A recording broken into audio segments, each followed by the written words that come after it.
Hi friends, ಎಲ್ಲರಿಗೂ ನಮಸ್ಕಾರ. ಇದು ಸಂಡೇ ಸ್ಪೆಷಲು ನಾಟಿ ಮಟನ್ ಸಾಂಬಾರು ಮತ್ತು ಬಿಸಿ ಮುದ್ದೆ.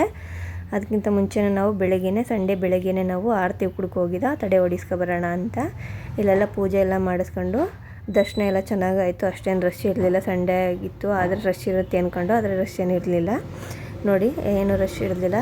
ಆರಾಮಾಗಿ ದರ್ಶನ ಎಲ್ಲ ಮಾಡ್ಕೊಂಡು ನಾವು ತಡೆ ಹೊಡಿಸೋಕ್ಕೆ ಅಂತ ಕೊಳೆ ಹತ್ರ ಬಂದ ಮೊಟ್ಟೆ ಕಾಯಿ ಎಲ್ಲ ತಗೊಂಡು, ಇಲ್ಲೂ ಅಷ್ಟೇ ಅಲ್ಲಿ ಕೂತಿರೋರ್ಗೂ ನಾವು ಚೇಂಜ್ ಕೊಡಬೇಕು, ಅಲ್ಲಿಂದ ಒಂದು ಇಲ್ಲಿರೋರ್ಗೂ ಚೇಂಜ್ ಕೊಡಬೇಕು. ಎಲ್ಲ ಚೇಂಜ್ ಮೇನು ಮುಖ್ಯವಾಗಿ ಆರತಿ ಕುಡ್ಕೊ ಹೋಗ್ಬೇಕು ಅಂದರೆ ಚೇಂಜ್ ಇಡಲೇಬೇಕು. ಇಲ್ಲೆಲ್ಲ ನೋಡಿ ತಡೆ ಹೊಡಿಸ್ಕೊಂಡು ನೆಕ್ಸ್ಟು ಬೇರೆ ಕಡೆ ಮೊಟ್ಟೆ ಹೊಡಿಸೋಕ್ಕೆ ಅಂತ ಹೋದ. ಮೇನ್ ಆರತಿ ಕುಡ್ಕೊ ಹೋದ್ರೆ ನೀವು ಚೇಂಜ್ ಇಟ್ಕೊಂಡೇ ಹೋಗಬೇಕು, ಇಲ್ಲಾಂದರೆ ಚೇಂಜ್ ಇಲ್ಲ ಅಂದರೆ ಪಡೆದಾಡಬೇಕಾಗುತ್ತೆ. ನೋಡಿ, ಇಲ್ಲೆಲ್ಲ ಮೊಟ್ಟೆನ ಹೊಡಿಸ್ಕೊಂಡು ನೆಕ್ಸ್ಟು ಮುಂದೆ ಬಂದ. ಇಲ್ಲಿರೋರ್ಗೂ ದುಡ್ಡು ಕೊಡಬೇಕು ಮತ್ತು ಮೊಟ್ಟೆ ಹೊಡೆಯೋರ್ಗೂ ದುಡ್ಡು ಕೊಡಬೇಕು. ಅಲ್ಲಿ ಹೊಳೆ ಹತ್ರ ಕಾಯಿ ಹೊಡೆಯೋರ್ಗೂ ದುಡ್ಡು ಕೊಡಬೇಕು. ಅಂದರೆ ಚೇಂಜ್ ಇಟ್ಕೊಳ್ಳೇಬೇಕು. 10 ರೂಪಾಯಿ ಎಲ್ಲ ಕಡೆ 10, 20 ಕೊಡ್ತಾನೇ ಹೋಗಬೇಕು. ನೆಕ್ಸ್ಟು ಬರಬೇಕಾದ್ರೆ ನಾನು ನಾಟಿ ಮಟನ್ನ ತಗೊಂಡು ಬಂದೆ.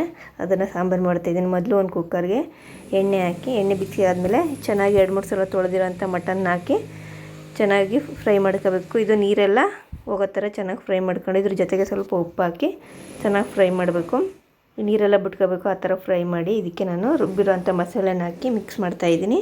ಮಸಾಲೆನೂ ಅಷ್ಟೇ ಚೆನ್ನಾಗಿ ಹಸಿ ವಾಸನೆ ಹೋಗೋ ಥರ ಚೆನ್ನಾಗಿ ಮಿಕ್ಸ್ ಮಾಡ್ಕೊಂಡು, ಆಮೇಲೆ ರುಚಿಗೆ ತಕ್ಕಷ್ಟು ಉಪ್ಪು ಮತ್ತು ನಮಗೆ ಎಷ್ಟು ನೀರು ಬೇಕು ಅಷ್ಟು ನೀರನ್ನ ಹಾಕಿ ಮಿಕ್ಸ್ ಮಾಡಬೇಕು. ನೋಡಿ, ನಾನು ಇವಾಗ ನೀರು ಹಾಕೋತಾ ಇದ್ದೀನಿ. ಇದ್ರ ಜೊತೆಗೆ ಇನ್ನೊಂದು ಸ್ವಲ್ಪ ನೀರನ್ನ ಹಾಕಿ ನಾನು 3-4 ವಿಸಲ್ ಕೂಗಿಸ್ಕೊತಾ ಇದ್ದೀನಿ. ಎಳೆದಾದರೆ 3-4 ವಿಸಲ್ ಕೂಗಿಸ್ಕೊಳ್ಳಿ. ಬಲ್ತಿರೋದಾದರೆ ಒಂದು 5-6 ವಿಸಲ್ ಬೇಕು. ನಾಟಿ ಮಟನು ತುಂಬ ಟೇಸ್ಟಿಯಾಗಿರುತ್ತೆ ಸಾಂಬಾರು ಮಾಡಿದ್ರೆ. ನೋಡಿ, ಇವಾಗ ಮಟನ್ ಎಲ್ಲ ಬೆಂದಿದೆ, ಕುಕ್ಕರೆಲ್ಲ ವಿಸಿಲ್ ಬಿಟ್ಟಿದೆ. ಈಗ ಓಪನ್ ಮಾಡಿ ತೋರಿಸ್ತಾ ಇದ್ದೀನಿ. ನೋಡಿ ಎಷ್ಟು ಚೆನ್ನಾಗಿ ಬೆಂದಿದೆ ಮಟನ್ ಎಲ್ಲ. ಇವಾಗ ನಾನು ಇದಕ್ಕೇ ಮುದ್ದೆ ಮಾಡಿ ಮತ್ತು ಮೊಟ್ಟೆ ಬೇಯಿಸಿದ್ದೆ. ತುಂಬ ಟೇಸ್ಟಾಗಿ ಬಂದಿತ್ತು ಸಾಂಬಾರು. ಪ್ಲೀಸ್ ಇಷ್ಟ ಆದರೆ ಲೈಕ್ ಮಾಡಿ, ಶೇರ್ ಮಾಡಿ, ಕಮೆಂಟ್ಸ್ ಮಾಡಿ, ಪ್ಲೀಸ್ ಸಪೋರ್ಟ್ ಮಾಡಿ. ನೆಕ್ಸ್ಟ್ ವೀಡಿಯೋದಲ್ಲಿ ಸಿಗ್ತೀನಿ. ಬಾಯ್.